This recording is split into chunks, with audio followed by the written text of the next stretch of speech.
Welcome everybody, happy Friday, happy release day, happy first Bandcamp Friday of 2021. Welcome to First Listen on Knotfest. We're on Twitch and YouTube right now. My name is John Garcia, aka Staypuft. Filling in for my buddy Hardcore Keem is Cori Westbrook. Hello, nice to see you, Cori. Didn't expect for you to be here today.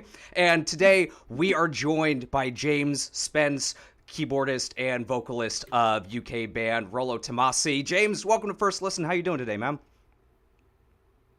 I'm very well, thank you. How are you? Doing fantastic. I was a little bit weary today. It was a very overcast, dreary Friday. But I'm ready to dig into this fantastic album. Congratulations on the release of your 6th full length, Where Myth Becomes Memory. Now that it's out, I know that it's been kicking around for almost a couple of years now. How does it feel that it is actually out into the world? It's a huge relief, really. I kind of feel like a weight's been lifted. We've just been so looking forward to sharing this, and yeah, actually having it out there now is just it feels good. It feels really good.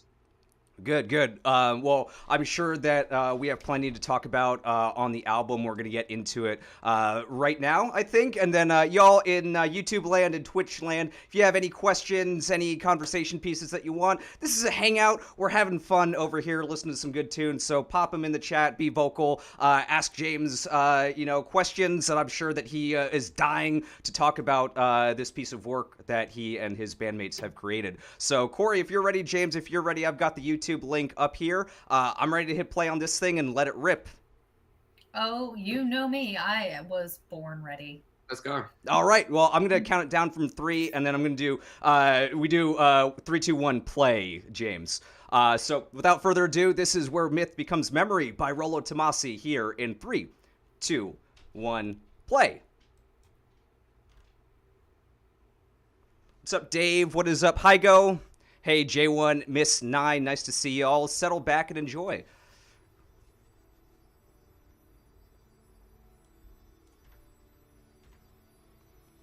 So as the soundscape takes us over, James, I'm curious on your thought process on starting the album with this kind of slower song to really not lull people, but pull people into this kind of feel that you guys have throughout the album. I wanted to make something that kind of felt like a real introduction, like an opening statement. Something that was going to kind of set people off on a journey almost. For us, the pacing of a record is really important. So to start something off, which is kind of, for me, this track, it sums up the whole record in a song. It's kind of almost like a mini record within itself. When we wrote it, there was no other place that it could have fit on the album, really. In the past, we've closed record songs like this, but I think on the back of the last record, we sort of felt more confident than ever to maybe try something bigger and expansive at the front end of an album, and to kind of maybe to work in what in the past would have been an intro track into a full song, I suppose. And yeah, this song kind of covers a lot of bases. It really sets the scene for the next hour, really. It really does, and one of the things that I've heard about from reading a lot of different interviews, both in the coming weeks and just this week, as the album has been coming out, is the repeatability factor and the replayability factor and stuff like that. I feel because I'll be honest, when I got through listening to the album for the first time in full late last night, I immediately put it on again, and this made even more sense after that very first listen, if that kind of makes sense. You know what I mean? It really, once you get the full picture and go back to it, it really, it is like an overture almost, I feel to start off the album. 100%. I think my favorite albums are the ones that offer you something more on repeated listens, that kind of, you notice new details each time you go back to them, and there's more to kind of find every time you listen. I think it's interesting what you said about it having, you wanted to listen to it again straight away. The opening track, it's paired with the last track on the record almost. There's repeated lyrics in the two of them. There are kind of themes that come across. We close the record on the sample that we start the record on, and if you listen on certain formats, you do have the option to the record will just fade back in. And that was like a really, really conscious decision. We wanted it to be something that people could really get lost in. Yeah. So far, so good, I think. I would agree. This album, I've compared it to a lullaby in a lot of ways. It's just one of those things that just kind of draws you in, and it's very soothing when you listen to it in a lot of ways, like a more heavy lullaby. Yeah, I was gonna say soothing in some aspects, Cori, and then in others. some just aspects, like, yes, not. Yeah, and it gets deceptive sometimes, where it's like you've got a soothing moment, and then you kind of get hit over the head with a moment that isn't, and it's very. It's an interesting balance, and I love the dynamic between the two sides that you guys present on the album. Yeah, I think that's for us, the dynamics play a huge part in it, and finding that balance between the two things it's a constant sort of conversation piece we have to have, and something we have to like really put a lot of thought into, because if you kind of go too far one way, you lose the impact of the other side of it. So yeah, it's something that we're really trying to make work.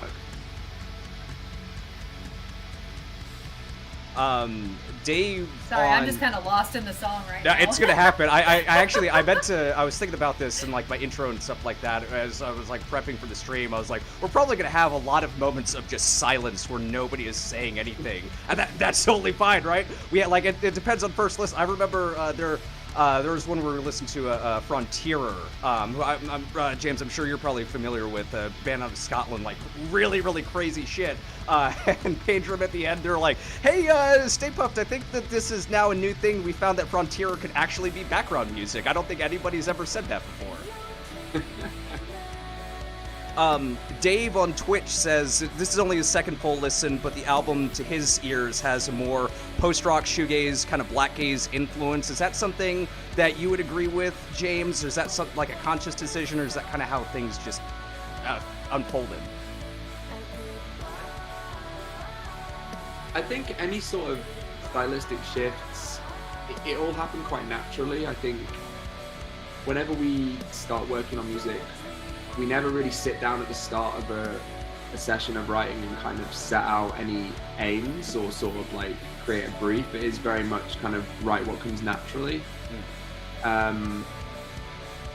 think, you know, the three genres that you mentioned, they're definitely genres that we all listen to.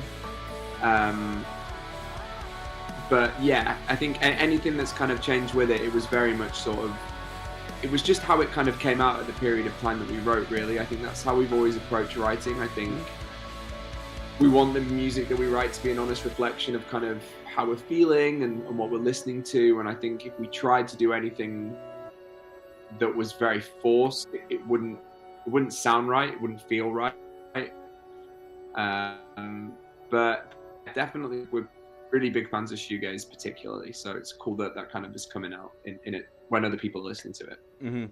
Yeah, definitely. And I think that, I don't know, Cori, if you have anything to add to this either, but like, I know sometimes you drive journalists crazy with being an undefinable band, because as like metal people, we want to put everybody in like these little boxes and categories and stuff like that, and like, y'all don't have that at all. No, that's actually was going to be kind of one of my questions, because when covering you guys, because I also work on the editorial side of Knotfest, it really is hard to define you guys. So how would you define you guys if it were up to you? I mean, I think if we were pushed, we kind of settled on progressive hardcore a few years ago. I think hardcore is definitely sort of, yeah, right. Hardcore is definitely something I think we all sort of picked out as like the thing that it kind of was the jump off, but for a lot of it. But it is ultimately just kind of progresses like beyond what you consider traditional hardcore. I think I try not to kind of go too deep into sort of labeling it with any sort of subgenres of subgenres. I think it feels reductive when you do that. Right, exactly. And like, why would you want to kind of put yourself in a box and limit what you're able to do and kind of that's how I've always seen that. Like I like a lot of different music, as does everyone in our band, and I think we're always keen to try and pull in as much of whatever we're listening to and just try our best to make it work coherently. So we mentioned the lullaby and like fierce balance that you guys had going on, and this was the song that definitely like encompassed that whole balance for me, because you've got this very ethereal chorus, and then the verses are just like a smack in the face. So this is just the prime example of that balance. Yeah, right. I think this is definitely something where we kind of try to almost put like a pop structure to to like what our band is, like take our kind of identity musically, but try and kind of write with a more just traditional structure rather than sound, kind of like take it and make choruses. It's not something that we've always done, and we found that like a really fun challenge. Yeah, I thought this was a brilliant idea to use this as the introductory single, because this touches on a lot of things that we've heard from Rolo Tomassi before, but exactly like you were just saying, in a different kind of package, and like it really set the tone, in my opinion, of, you know, the other singles that were to follow, and basically, you know, how the album was gonna go. To follow up, Dactyls has a question in the chat to follow up on the Write What Comes Naturally idea that you had before, talking about, is there material that didn't make this album because it didn't fit what you wanted to do as a whole? Yeah, you know what? I mean, we are not really very prolific writers most of the time. Like in previous records, everything that we wrote made it onto the album. It wasn't like we wrote 15 songs and cut it to 10 or whatever, but this time round, there was definitely a few ideas that we kind of shelved, and that was either because the record didn't need them on there. So there was a lot of additional sort of piano parts that we kind of felt that for the sequencing of the record, it made sense to remove them, or just certain ideas, like heavier ideas that we kind of pushed, but almost felt like we were forcing them a little bit. I think because longer to write, because there was sort of less pressure to release something because we couldn't tour it. We just took our time to make sure we were super happy with everything that we had.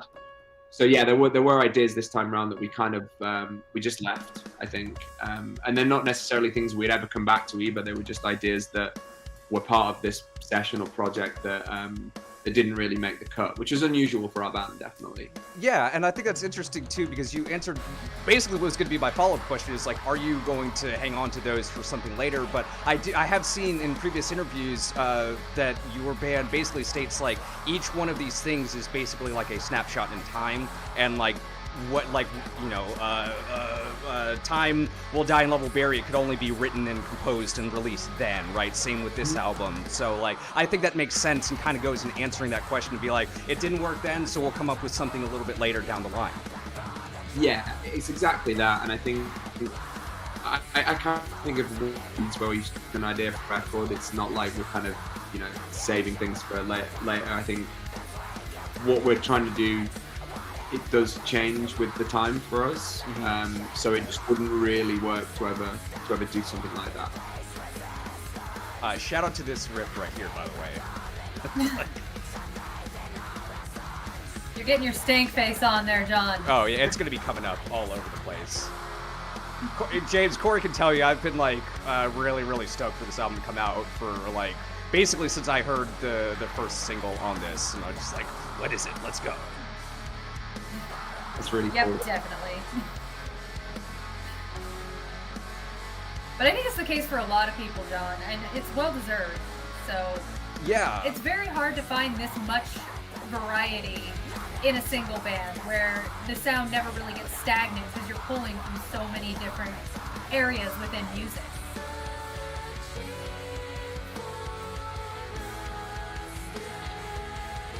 Yeah, I think it's definitely, we found this on this record more than anything, there's been like an actual anticipation from the audience that we have, and it's just been really, really overwhelmingly lovely for us, like today, to kind of be getting people's reactions to it. Like, I don't think we've ever really felt that people have waited on a record that we've done as much as this. But yeah, it is very, very cool, and we are really, really flattered. So thank you to everyone that is like listening to this.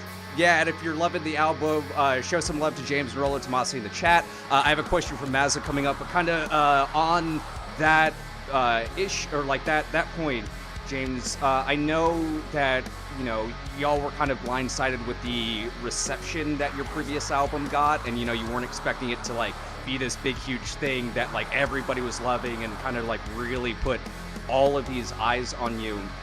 You kind of mentioned it, but like, what was the anticipation and the expectation with this album? Because I know you've said that you've gone on record and said that you think this is the best thing that you guys have ever done. So with that in mind, like, where were your kind of expectations with after having such a well-received album last time, and then being really confident and pleased with the work that you were doing here? It's a difficult one, really, and it's a hard question to answer without sort of sounding arrogant, I suppose. Sure. But like, we came out of writing and we came out of recording, and we were so happy with it. And I think, given that we finished recording this record in March last year, I've had a lot longer just time in general just to spend with the album, like personally. Like usually, we might get a couple of months and then we're putting a single out, and then before you know it, there's a record out and you're touring, and you don't necessarily have time to kind of digest what you've done. But I think for me, knowing that almost after a year of sitting in this, I was happy with it, was when we did it. I kind of felt good enough about it that I got that people that liked the last record would like it, or people that liked our band would be into it. And I hope I can say that without kind of it being sort of too self-serving or anything like that. Not at all. I mean, be proud of what you put out, man. Absolutely, dude. Yeah. Yeah, but I think so much of it was just confidence, and I think that confidence was something that was given to us by people that enjoyed the last record and that came to the shows and that kind of engaged with the music, and it's something we're super grateful for. Hell yeah. You actually just answered my next question, so now I gotta find another one. Because I was gonna ask you, was it during the process of making this album? I guess it's kind of you answered it and kind of didn't. But during the process of creating this album, after the reception of your last one, was it more creatively freeing? Like, did you feel more comfortable taking more risks with your sound and more, trying new things because you had such a well-established base? 100%. Yeah, like there's no doubt that factored into it. Absolutely. I think on the last record, it definitely felt there was a few things that we'd done that were gambles. And when it came to touring that and just seeing how it really had resonated with the audience, it gave us such comfort and confidence in knowing that we could push those things that we wanted to introduce into it even further. So yeah, that was yes is the short answer to the question. I have a question from Mazza in the chat, our fantastic moderator over there. Wants to know, James, if you're taking bribes to play this song in Manchester in a couple of weeks. Oh, no bribes. It's going to be in the set, don't worry. And now he's tap dancing for joy. Okay, cool is what he says. Hey, that's about as much tap dancing for joy as Mazza gets. And if Mazza thought he was going to go a show without me heckling him, haha.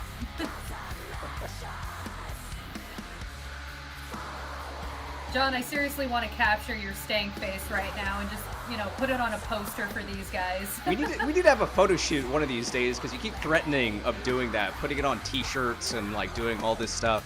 I'm very expressive when I listen to my music, James. I like it. Yeah.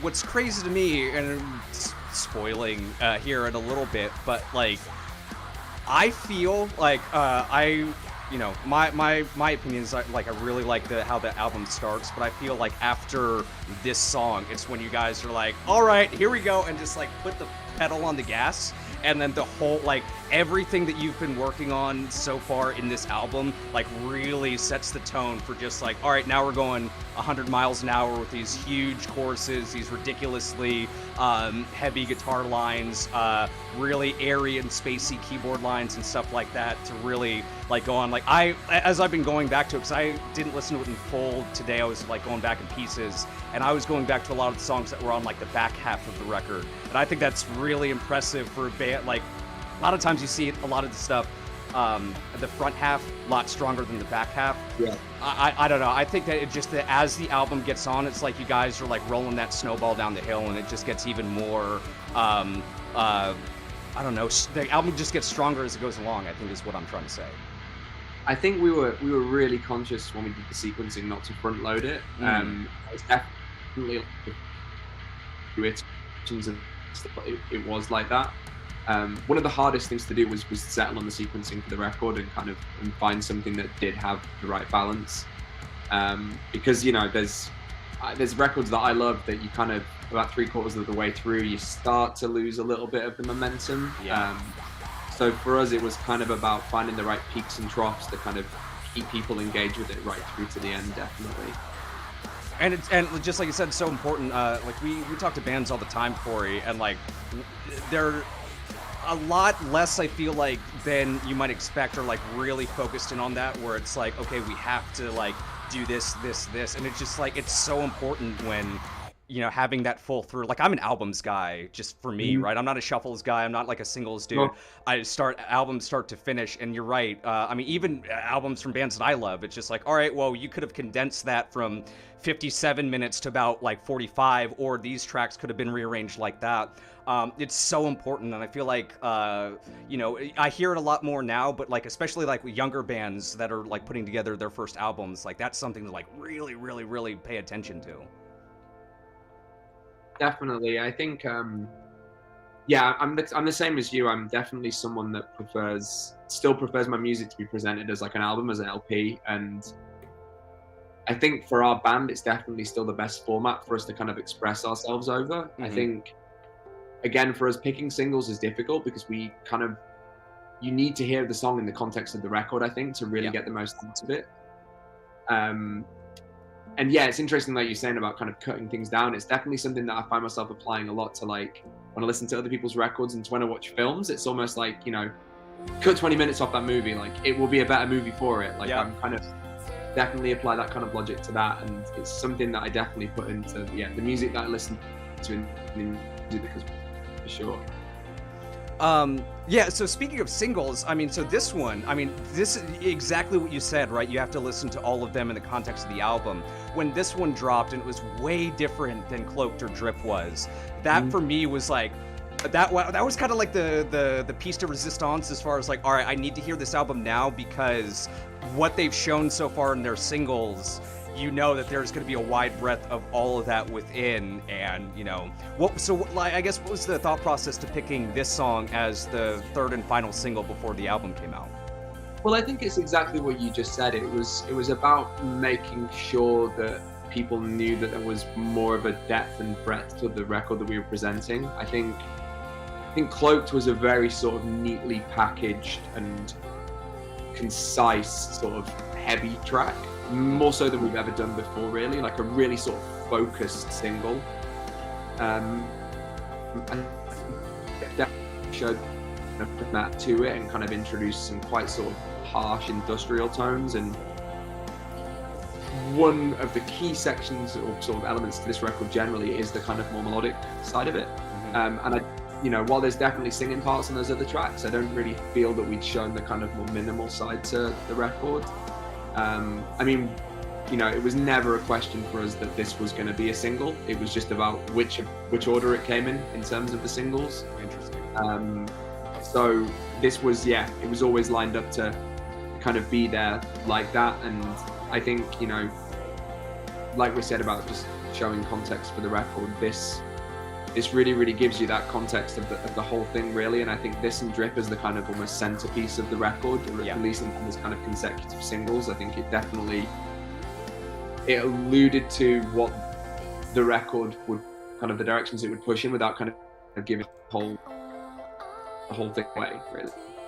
Yeah, and I think, and Cori, I don't know if you want to weigh in on this or not, but James, I was prepared to be like, Drip, best song on the album, there we go. They put it out, fine, like everything else can be like whatever, and then like you get to like Prescience and everything after that, and it's like, wait, what? And it really does, like, because I feel like this is the kind of like almost like last little breath that you get before like the second half of the album starts, and again just like rolls that snowball down the hill and really ramps up and puts the foot on the gas and just gets back into sequencing again, as far as like, you know, being able to put out things and then hold surprises for later and really take that listener on a journey. I don't think we've said that so far, but this album really is like a musical journey, if anyone like puts it on in their headphones and just like sits back and listens to it. No, I totally agree, and I was actually just about to say that point before you stole my words there, John. You always do. You always do.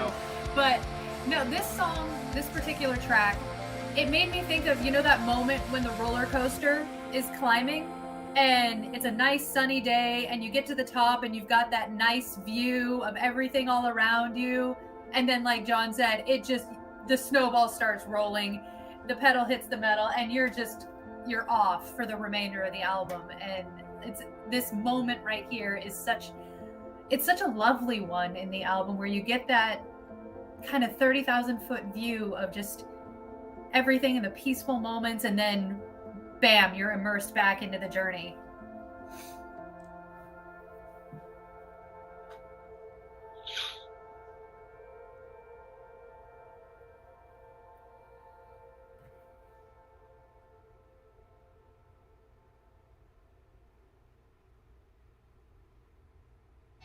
And here we go. And now down the roller coaster.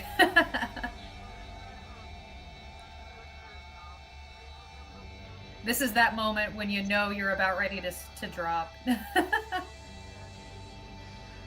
Yeah, I think I had a meltdown the first time I heard this song, because I think it was on stream. Those of you in the chat Yes. that remember when we played this on Brave New Weekend or Brave New Wednesday, whatever it was, let me know, because I think I had a meltdown.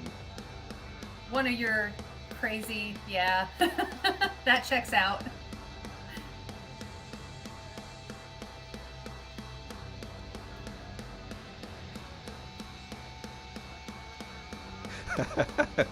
Maz is saying I'm gonna break my neck at the show on this song, I swear to God. Swear to me.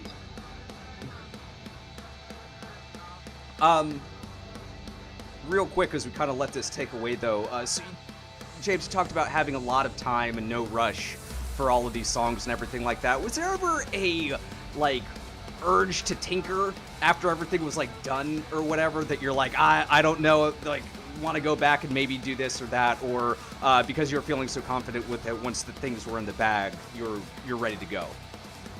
I think the one thing that we always do when we feel like we're getting towards the end of writing is just book the studio time. Like, we always have it there just to set a deadline to prevent us from doing that. We'll kind of reach a certain point where it's like we feel far enough along that we need the deadline to finish it, because otherwise we would just tinker indefinitely. Yeah. So yeah, we still applied that kind of thinking to this, even though we knew that we, you know, once we were there, because of the sort of this, as the situation with the pandemic unfolded and it was kind of quite clear that shows weren't happening anytime soon, we knew we had that kind of the insurance of maybe being able to go back if we needed to. We still sort of wanted to kind of keep ourselves grounded and know when to call something finished and just to leave it alone. Because yeah, there would have been that sort of temptation to just keep going back to things and never let it be done, really. But yeah, I mean, you know, there was a few instances where not having any deadlines was a good thing. Like, you know, there was one weekend when Eva went to track some vocals.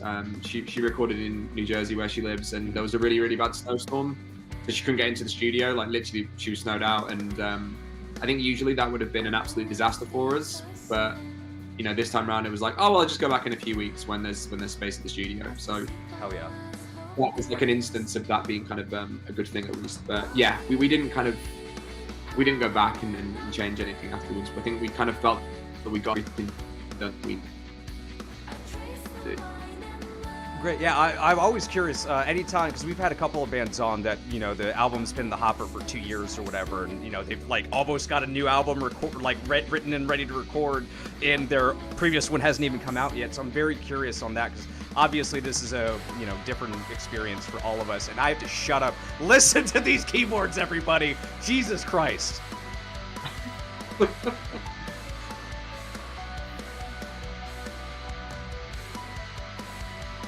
Didn't you lose it on Pulse when we played this? I'm pretty sure you did, John. I'm pretty sure, yeah. Because I'm James, pretty this sure is you did it. exactly what I was saying. Like, okay, cool, yeah. So they just released the best song of the album as their second single. Cool.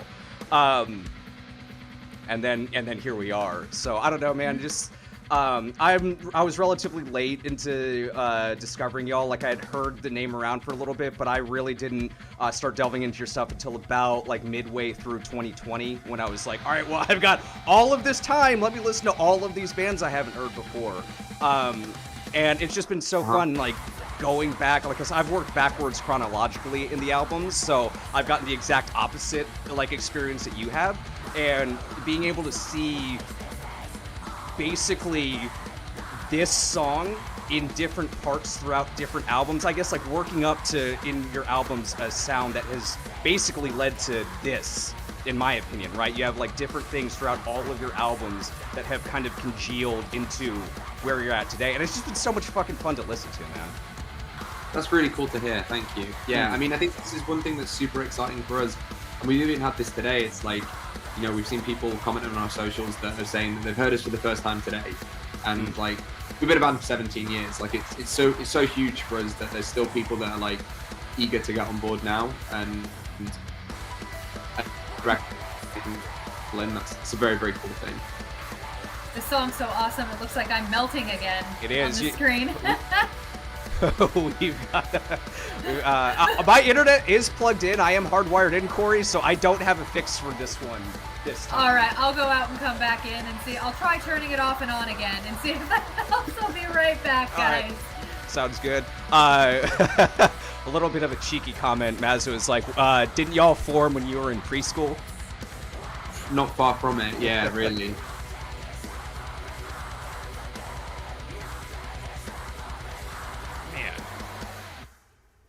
Man.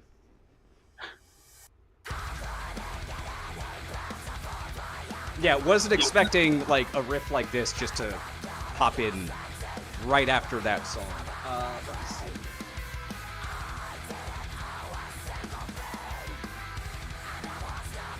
Let's see if we can get Cori back in here, if that works. Ah, yeah, there she is. The CGI is working again. Oh, James doesn't know. There's a running joke that I'm actually a computer program and not a real person. So. Is that right? Whenever that happens, it's always a glitch in my programming. Actually, this song reminds me of something that I wanted to talk about.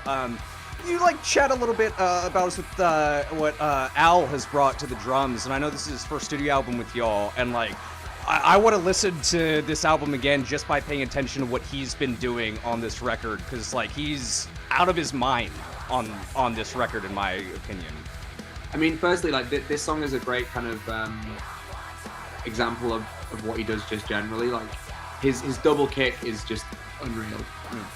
Like some of the just is really, really cool. So like, to my mind, Al comes from slightly more of like a pop background. Like he's less of a metal guy completely. When he joined, and I don't think he'll have any problem with me saying this, like he hates doing blast beats. Like he's not a blasty guy.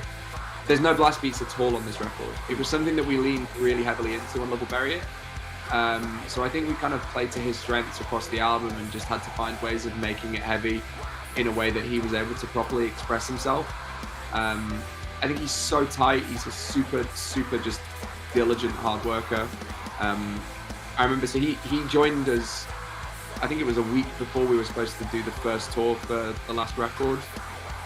He learnt the set in a weekend. Like he learnt over an hour's worth of music in a weekend and just came on tour. We rehearsed with him once. Wow. And like I think that kind of speaks volumes of the kind of like ability has. And yeah, I think just has a really, really great energy about himself generally. And yeah, I mean, his drumming on this record is just out of this world. I love the fills. I love how fast he plays. And just a completely different energy that he brings to a lot of the tracks. I'm not, I took like a couple of classes of music theory in high school, but otherwise I'm not like, you know, as in tune with everything. But there were a couple points on this, parts of this record where I'm like, I'm pretty sure he might be playing in a bunch of different time signatures, but I have absolutely no idea, because it's just like, that's just like how he sounds. Completely, yeah. He's just so proficient and just can just hear things differently. Like him and Chris had a real just great chemistry. He's someone that Chris and Nathan had known him for about 10 years. They all went to college together. So it was like he was super easy fit. We knew it would work out immediately. Like yeah, they all studied at music college together at the same time. Nice. I'm probably gonna lean back for a little bit because the chorus of this song is just so immense, I think is really the only word I can describe it.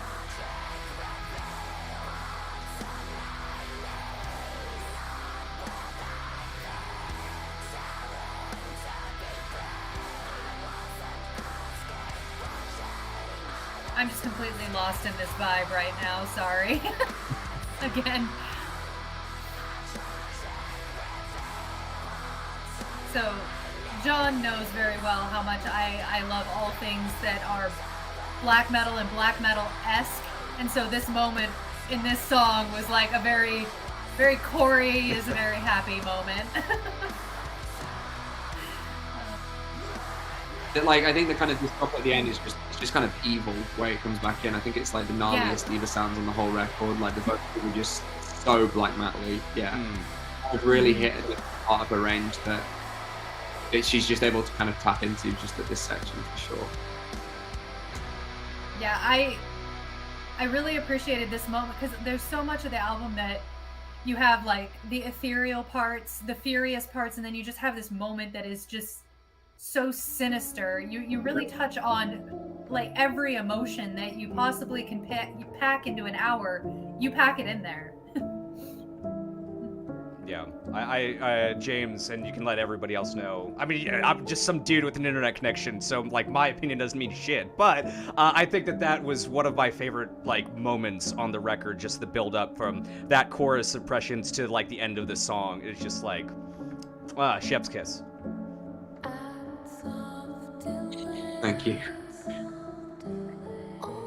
This one right here gave me such Alice in Wonderland vibes.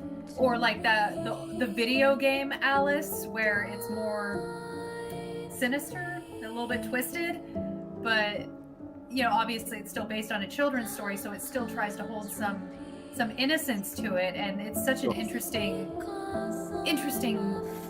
moment on the album. I think for me it kind of almost sounds like a lullaby in a way, but like kind of has that sort of the darker qualities that you're talking about. I think in the past we've put these kind of tracks in as interludes, but I really wanted it to feel more like a song and like part of the record rather than just something that was an afterthought. So we were really kind of careful to develop this a bit more and to put the vocals in there to make it kind of just seem that it around the record rather than just something that was like a palate cleanser, I suppose. Yeah, and talking about sequencing too, after like the two really heavy songs with Drip and Prescience after that, it is again another nice like catch your breath moment for the final two songs on that. Definitely, yeah. But I think it's like, for me, it's still, while it's not heavy, it's still kind of tonally in keeping with like the song it's come out. Like that kind of darkness is still there. It's just it kind of covers it in a different way. Yeah. And I feel, would you agree that that's almost kind of like a microcosm of the album, right? Where it's like there you do play with a lot of like darkness versus light in this. I feel like there's like overwhelming, like it's not as like dour, I feel, as previous albums. There's like a little bit more hope and a little bit more optimism in there, but it's still under that veneer of just like kind of, you know, oppression and, you know, depressiveness. Would you agree with that? I think we're a band that really thrives on contrast, and that we use both of those kind of sides of the coin to like express the other one greater. And I think this record, more than ever, it is about kind of pushing those two things to their limits. And you know, if you make the heavier parts heavier, the other parts are going to sound different by default, and the same the other way around. I mean, it's such a cliche, but it just is. I think it's really true of this record, and it is something that we really sought to do with the writing, for sure.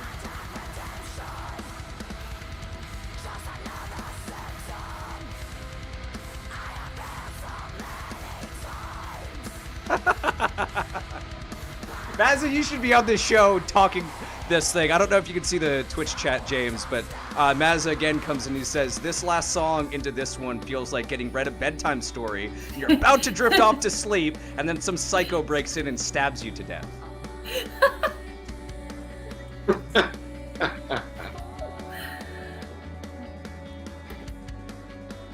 So basically, it feels like a grim fairy tale. Like the old school grim fairy tales where it wasn't like those bedtime stories were messed up. Oh yeah, horrifying.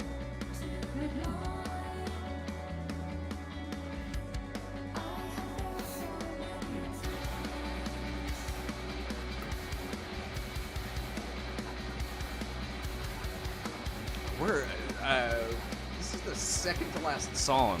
This album just flies by. There's absolutely like no stagnant moments either. Every second of the album is used very well. It's not one of those albums where you find yourself kind of drifting off while you're listening to it and you know your attention wanders. This one keeps you focused very well.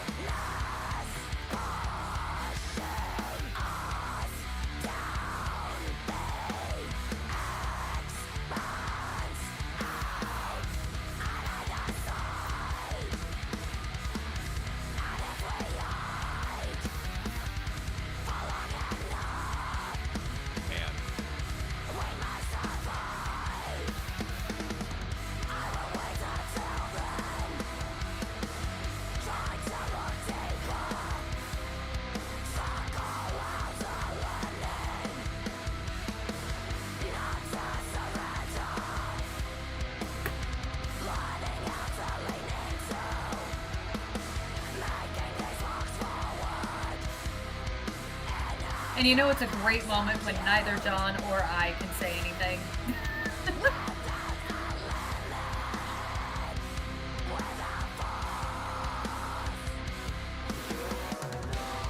John, you're completely lost over there.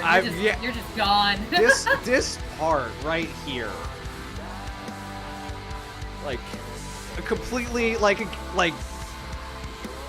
still 9 tracks into the album. Y'all are still bringing in things that we haven't really heard before, and I don't know, it's so refreshing as a listener to get that far in an album and there are new ideas being presented. And because James, I think, I don't know if I'm gonna make you uncomfortable because it's you singing over here, but like, fuck, man. I don't know what to say. I think you just said it, John. Yeah, I mean, yeah, I get it. Yeah.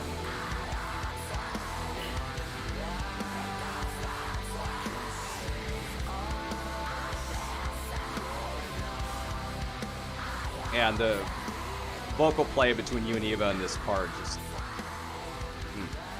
And props for going the opposite way that a lot of bands do, because usually it's, you know, the male vocals are the ones that are the harsh, the heavy, and then the female vocals are the ones that are the clean and the more ethereal, and you guys just abandoned that completely and went the opposite way. I mean, I think it's obviously something that's come up in the past when we've talked about like the way we're going to arrange vocals. And the truth of the matter is, Eva, like my sister, she's just a way better vocalist than I am. Like, I'm not going to try and get in the way of someone that can scream that well. Like, why would I even try, you know? Like, it's up to me to kind of do what I need to do to compliment her and kind of put her at the front of it, because, yeah, you know, she's our vocalist and she's so good at what she does. All right, everybody, we have reached the last song of the album. We're still going to be here. We're still going to listen to it all the way through. And then we've got some plugs for James after this is over. But hell yes, sit back and enjoy again this last song on Where Myth Becomes Memory. Such a fitting title, too, because there's a definite level of like mythos to this album where it is kind of otherworldly feeling in a lot of spots. So it's such an apt title for it.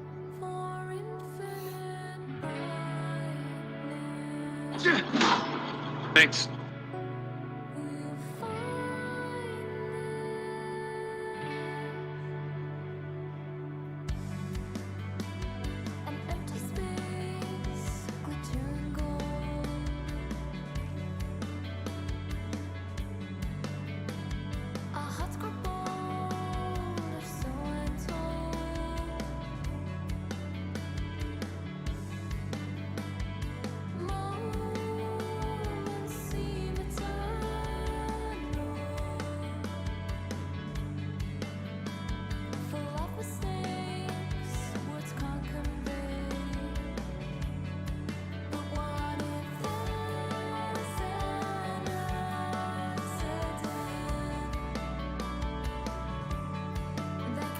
And Dave said exactly what you said at the beginning, John, and spin it again.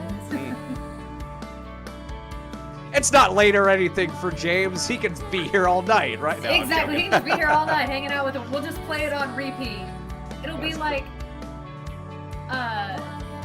do you have over where you are, John, the 24 hours of A Christmas Story that happens on Christmas Eve? It'll be like that, but with this album where we just play it for 24 hours straight. Fun fact, that marathon is the reason why my girlfriend hates that movie now, because one Christmas years past, her dad made them like, okay, no, that is what we're doing today. We're watching, you know, nothing but A Christmas Story all day. She's like, I've seen it as many times as I need to in my life.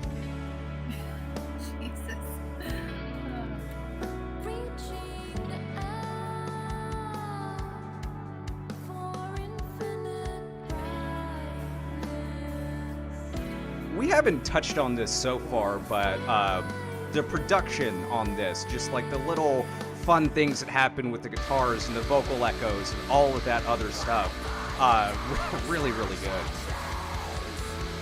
Yeah, Lewis, our producer, we've worked with him for the last 3 records now. He's a complete genius. I think he's more of we see him as more of like a collaborator than a producer at this point. He's involved from like a really early stage, and he really kind of helps us pull everything we have and make it presentable to the world. Yeah, big fans of his work, sure. Yeah, shout out to him.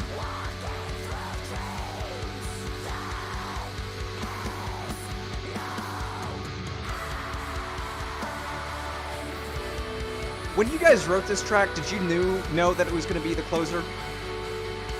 100%. Yeah, I think I could see that. The only two certainties that we had were the first track and the last track. And yeah, this was very much written as the final song on the record. Like a lot of the decisions that were made in it were to kind of accommodate that we knew it was going to close the album. Yeah, I can see. It's one of those songs, you know, you hear it and it's like, nothing can come after that. Like, that's how you end it. Yeah, that's it. And it usually goes that way. I think in the past we've always tended to write the last track of the record before a long. As soon as you got it helps you see what you need in the rest of an album to kind of get there. That makes sense, because the first time I heard Grievances, I felt that same way with the song that closes that one. Just like, that is a closer, and like nothing comes after that. Mm-hmm.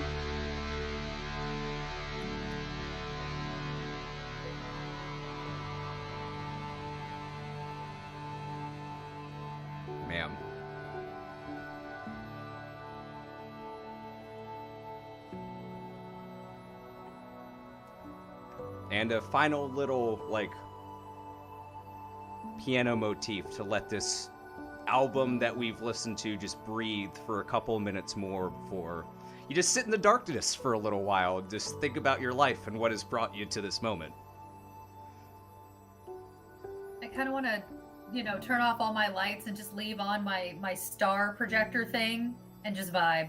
That's how I listened to the releases that came out yesterday, Cori. I had a projector on this wall, and I put up a bunch of like visualizers and stuff like that, blew up an air mattress and sat back. Highly recommend. Amazing. Everybody. Highly recommend. That's how you do it. Yeah. There you go. As this fades out, y'all. Rolo Tomassi, Where Myth Becomes Memory. It is out right now. Mazza has links for it in the chat. It is still Bandcamp Friday here, so make sure you support some artists with that. James, thanks for hanging out with us while we listen to this amazing record. A couple of points of business before you are going to be popping out on tour here pretty soon through the UK with Pupil Slicer and Harriet on select dates and everything like that. Obviously, other than just like getting your music out and playing in front of fans again, what are you like ridiculously stoked on the most for getting out on the road? To be honest, just spending some time with the rest of the band.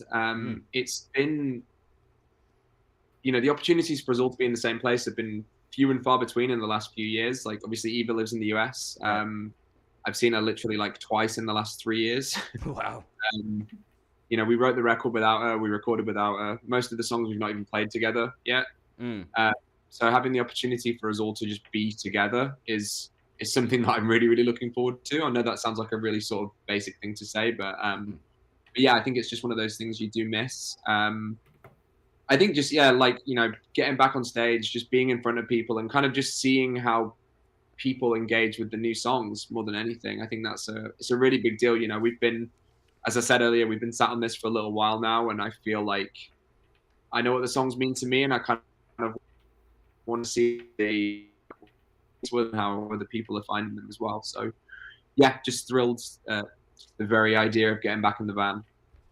Hell yeah. And once again, everybody, that tour starts February 16th in Southampton and runs through the 24th of February in London. If you're in the UK, pick up a ticket for Cori and I so that we can go in spirit, my friends, because I don't think that we're going to make that bill, this one, from over here right now. It's tragic. I know. Cori, did you have anything else that you wanted to ask or end with or anything like that before we say our sayonaras? Well, I've got him here. I'm going to ask the question, the most important question. Oh, here we go. All right. This is an interview, and I am still going to do it. What is your favorite dinosaur, James? Ooh, favorite dinosaur? I think when I was young, I was a very, very keen dinosaur guy as a younger boy, and Stegosaurus was definitely up there for me. That is not a common one that we get, Stegosaurus. It's an underrated one. There you go. I'm always backing the underdog. I think that's it. Oh, yeah. Well, James, on behalf of myself, Cori, everybody at Knotfest, to you and your bandmates, congratulations on releasing this new album. I hope that you guys have all of the success that you can possibly find with this one and have such a great time when you guys are out on tour. Please come to the U.S. sometime soon, my friend. I would love to see you all. We're working on it. Don't worry. I imagine I would expect nothing less. Yeah. Any other parting words that you have for the people in the chat, people that are watching this on demand, or just anybody that's picking up your album now or in the future? Yeah, huge thank you to anyone that's tuned in this evening or that's going to tune in at a later date. It's been wonderful to speak to both of you. Please do it with headphones on, listen to it repeatedly, and please make it out to a show if you can. We'd love to see you, and we're really, really grateful to have you on board with us. So thanks so much. And we will leave it at that. We can't, again, just like the closing tracks, we can't follow anything up with that. So for James Spence of Rolo Tomassi, for Cori Westbrook, I'm John Garcia, a.k.a. Staypuft. I'm hanging out on my channel just after this. Otherwise, have a good weekend, everybody. I'll be back on at 1 p.m. Pacific time tomorrow for the January